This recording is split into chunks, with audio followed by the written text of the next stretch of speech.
ഇതൾ കിച്ചണിലേക്ക് എല്ലാവർക്കും സ്വാഗതം. നല്ല ടേസ്റ്റിയായ നല്ലൊരു പലഹാരമാണ് ഇന്ന് നമ്മൾ തയ്യാറാക്കുവാനായിട്ട് പോകുന്നത്. അതിനായി ഒരു ബൗൾ എടുത്തിട്ടുണ്ട്. ഈ ബൗളിലേക്ക് ഒരൽപ്പം അരിപ്പൊടി ഇട്ട് കൊടുക്കാം. കുറഞ്ഞ അളവിലാണ് നമ്മൾ ഉണ്ടാക്കുന്നത്. അല്പം ഗോതമ്പ് പൊടി, അരിപ്പൊടി വറുത്ത് പൊടിച്ചതാണ്. ഇനി ഇതിലേക്ക് അല്പം ഉപ്പിട്ട് കൊടുക്കാം. വെളുത്തുള്ളി ചതച്ചത് ഒരു 5-6 എണ്ണം മതിയാകും. ചെറിയുള്ളി ചതച്ചത്, ചെറിയുള്ളി ചെറുതായിരുന്നു, ഒരു 15 എണ്ണം എടുത്തിട്ടുണ്ട്. ഒരു 2-3 തണ്ട് കറിവേപ്പില അരിഞ്ഞെടുത്തത്,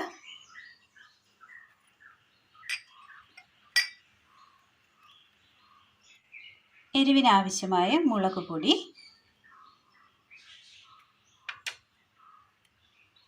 മഞ്ഞൾപ്പൊടി, ചൂടുവെള്ളം, ചെറു ചൂടുവെള്ളമാണ്. നന്നായി ഒന്ന് കുഴച്ചെടുക്കാം.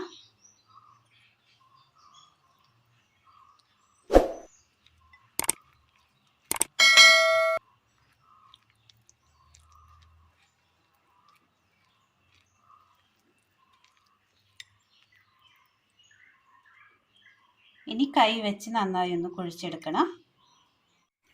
നല്ലതുപോലെ കുഴച്ചെടുത്തിട്ടുണ്ട്. ഇനി ഇതിൽ നിന്ന് ഒരല്പം എടുക്കാം.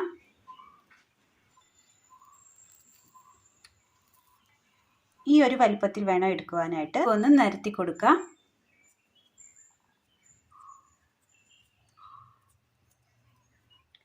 ഇതുപോലെ കട്ടി കുറച്ച് പരത്തിയെടുത്തിട്ടുണ്ട്.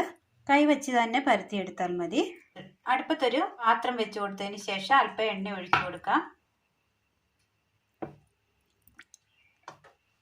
എണ്ണ നന്നായി ചൂടായി വരുമ്പോൾ അതിലേക്ക് നമ്മൾ ഈ ചെയ്തു വെച്ചിരിക്കുന്ന ഓരോന്നായിട്ട് ഇട്ട് കൊടുക്കാം.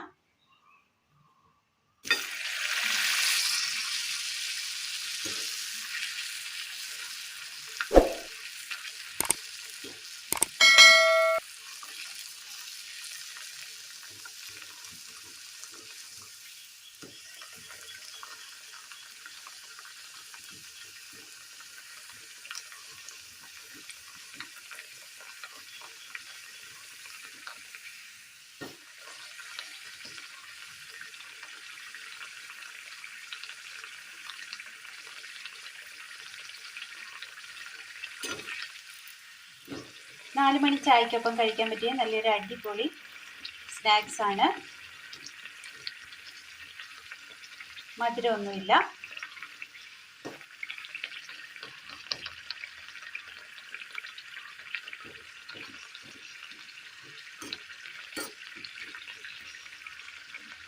കോരി മാറ്റാം.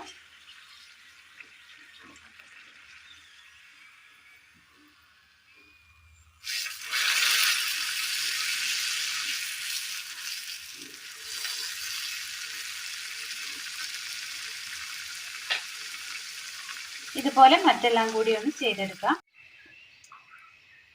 നല്ല ചൂട് ചായക്കൊപ്പം കഴിക്കാൻ പറ്റിയ പോളയപ്പമാണ് ഇന്ന് നമ്മൾ തയ്യാറാക്കിയത്. വളരെ സിമ്പിളായി തയ്യാറാക്കിയെടുക്കാൻ പറ്റിയ നല്ലൊരു റെസിപ്പിയാണിത്.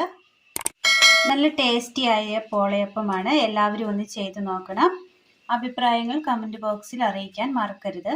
അപ്പോൾ ഇന്നത്തെ വീഡിയോ എല്ലാവർക്കും ഇഷ്ടമായി എന്ന് വിചാരിക്കുന്നു. ഇഷ്ടമായാൽ ലൈക്ക് ചെയ്യാനും ഷെയർ ചെയ്യാനും സബ്സ്ക്രൈബ് ചെയ്യാനും മറക്കരുതേ. Thank you.